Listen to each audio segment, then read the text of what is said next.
Topic of this keynote is like bringing institutions to DeFi. I'm from Sygnum Bank. My name is Martin Burgherr and I'm the Chief Clients Officer of Sygnum Bank. So 4 topics that we want to address ahead of Vitalik's talk, so I will be no longer than the 15 minutes. So first, brief introduction of who Sygnum is. Then like the value of regulation. I think regulation becomes more and more important with what has happened over the last 1 or 2 months in the crypto space. Then how to bridge the gap from DeFi to cefi, and then the institutional DeFi opportunity. So just very briefly, like who is Sygnum Bank? And you see it here. So we are a regulated bank in Switzerland, and basically we provide different services to our clients. So we are a bank, which means we have access to all the fiat rails. We offer US dollars, Swiss francs, euros, and the likes. But we are also a custodian, and this makes it very unique. That's also why we are the world's first digital asset bank. So we offer native wallets inside the banking-grade environment. And with this offering, we actually primarily target institutional clients. This means that within Sygnum Bank, so you have access to the fiat accounts like you're used to from traditional banks, but B, you also have access to wallets, native wallets for Bitcoin, Ethereums, ERC20s, and actually quite a number of coins. Our offering is primarily targeted to institutional clients, and in order to combine this fiat world and the crypto world, we are also a broker, so we offer 24/7 brokerage for our clients, so you can actually convert crypto into fiat and fiat into crypto 24/7 on our platform. We also have other services across these different verticals. So for example, we offer options trading. We see that within the institutional space that actually resonates quite well, especially when we had like volatility spikes like we now saw over the last couple of weeks. Then we also offer loans, so you can actually pledge cryptocurrencies with us, and then we grant you a loan against this crypto collateral. We also offer asset management services. That's also something that we see for some institutional clients. It's difficult to navigate through the crypto space, and they like to rely on our asset management expertise in order to do token selection or run certain momentum strategies and the likes. And we also offer our services to other banks. That's actually very interesting to see. I think when we talked about this bank for banks offering 2-3 years ago, there was not much interest. Now, this year, we already have actually 10 banks under contract. So it shows that more and more banks, they start to believe that crypto becomes an established asset class, and hence they are partnering up with a bank like us so that they can access this new emerging asset class through a player like Sygnum Bank. Then institutional regulation. So what does it mean? And I think here, what we also observe is that like 2-3 years ago, no one wanted to be regulated. Like it was not fashionable to talk about regulation when you were in crypto, you talked about crypto. But I think now what happened with the lenders in May and June, I think it showed like how important regulation is. Like regulation is not here to prevent someone, no, but regulation is here actually to protect customers. And so we are a bank that's actually, I would say, the Champions League of a license. And I would say it's difficult to set up, but it's very resilient to crises because, like, of course, banking regulations, they learn from many of the crises, and this makes a bank probably one of the most resilient institutions that you can set up. Now we see many players, they use the word regulated, but in our view, we would consider this probably rather like a tent regulation, right? Easy to set up, but it's a bad choice in stormy weather. So just because you do a selfie to onboard, it doesn't mean that your customer assets are safe. And being a bank in Switzerland has actually one very, very significant asset, and you see it illustrated on the right-hand side of this slide. So when you custodize cryptocurrencies with us, it's like when many people say like not your keys, not your coins, but actually when you hold the coins with us, the coins, they still belong to you. So these coins do not become part of our balance sheet, and hence you also don't have any counterparty risk. And I think this seems to be quite an important differentiating factor now for us, because of course now with what has happened, many people, they are quite aware of this credit risk, and they actually also suffered losses due to this.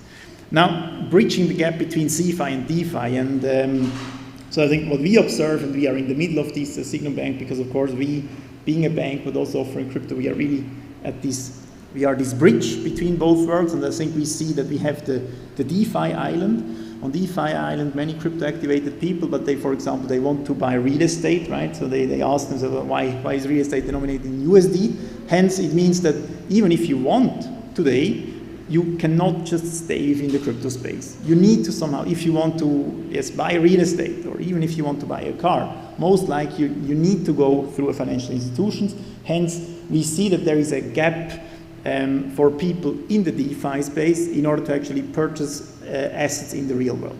On the other hand, we see in the cefi islands or in the TradFi island, we see that the literacy about crypto is still on a very, very low level. Hence, for example, when you talk to other banks, when you talk to family offices, when you talk to pension funds, well, they say, yeah, I don't need a wallet, I need crypto, right? So they don't understand that this is a fundamentally new technology. Hence, the gap between this cefi and DeFi is, I think, quite a big gap, and hence there is also a very strong need actually for a bridge between these two worlds. However, like whenever there is a gap, there is also a huge opportunity. Yes, and we at Sygnum Bank, we try to fill this gap. And for example, in the DeFi space, we said, now let's bring certain DeFi opportunities to institutional clients. And what we did is we said, okay, let's select what kind of clients do we want to target. We said we want to target professional clients, we want to target institutional clients, because we feel that this is also where the literacy is really low, and there is actually a need for easy, convenient investing. Then we actually went through different DeFi opportunities. So we said, okay, what kind of opportunities are actually these institutional players interested in? And we said, okay, probably indexes, they don't see such a big opportunity yet, in like insurances or money market-like instruments like this supplier finance, probably also not yet. But we saw that they have quite a high interest in lending and borrowing. So what you can, for example, do through an AVE, through a compound, we are all familiar with it. And then we actually decided, okay, do we want to do it direct? Direct means like we connect the Sygnum wallet directly to an AVE pool or the likes, or do we want to do it indirect, which means we create an investable product, like for example a fund or an AMC, and we said we want to do both. I think the native way is probably the crypto native way, and we really much want to follow this crypto native way because we are crypto natives at Sygnum Banks. But we also wanted to make the indirect way, because the indirect way is actually, I would say, from a regulatory point of view, it's easier to set up. Regulators are a bit less cautious when it comes to these kind of investment layers, and hence we also said we also want to do the indirect way. And then I'm saying, like, it's difficult to go the direct way. Just sharing a story that we had with the Swiss Financial Market Supervisory Authority, when we discussed also with them, like how we can, for example, provide native wallet. They asked us, yeah, but how is Sygnum actually controlling the Ethereum blockchain? And then we said, well, we don't, and if we could, you should be worried, and not if we cannot. So these are challenges that you face if you want to innovate in the digital asset space as a regulated player. But as I said, like, of course, it also adds huge value to the customers. Now, the direct way is not yet complete. So today you cannot yet connect a wallet from Sygnum directly to, for example, an AVE or a compound. But the indirect way is finished, and what we actually came up with is really a Yieldcore AMC. AMC is a fund-like structure. It's technically a debt instrument, but still it works like a fund. So we can now, institutional clients, we can offer like 12 to 16% per annum with a low volatility, less than 5%.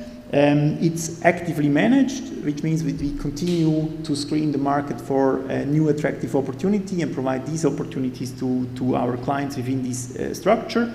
We actually did a risk comparison between DeFi and TradFi, and what we did is actually, so we checked if you look at the fixed income product in the traditional space, you always look at the probability of default and loss given default and the likes.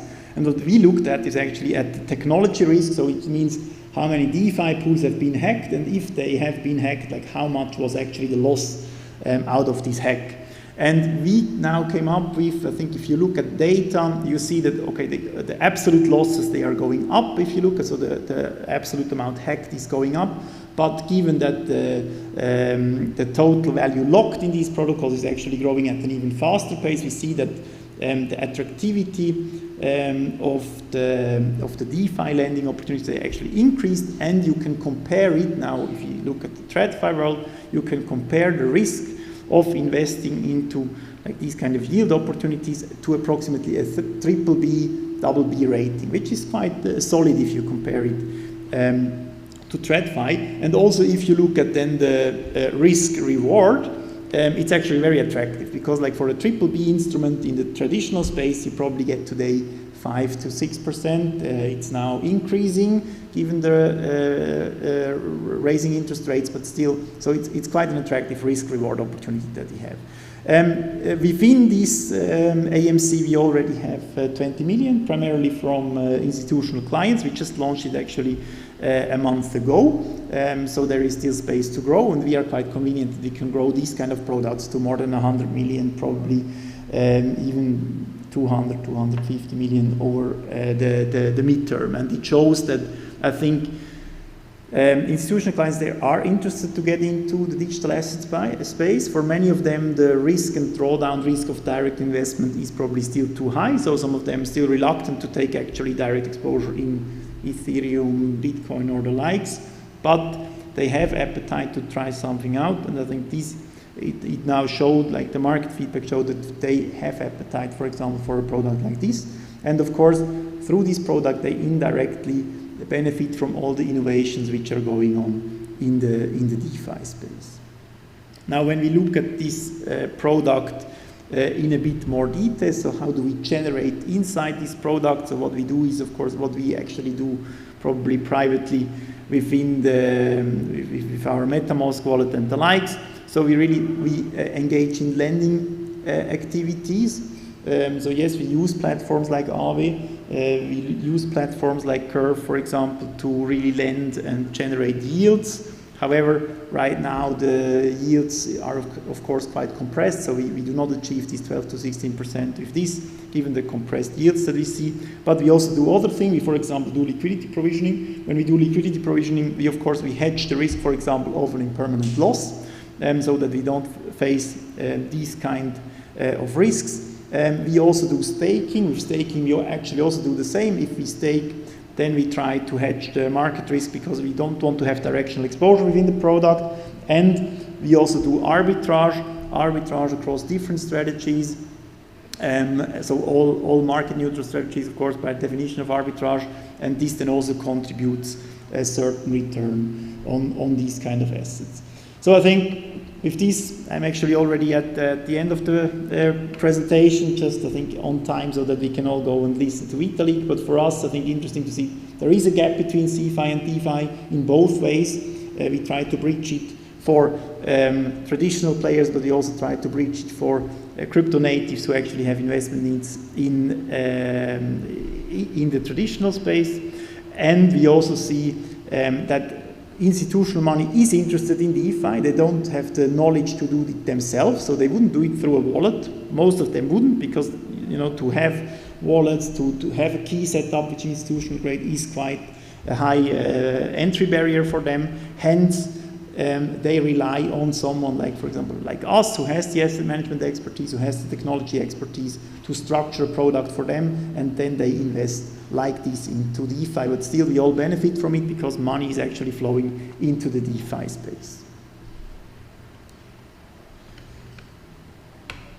Thank you, and I'm very happy to take questions.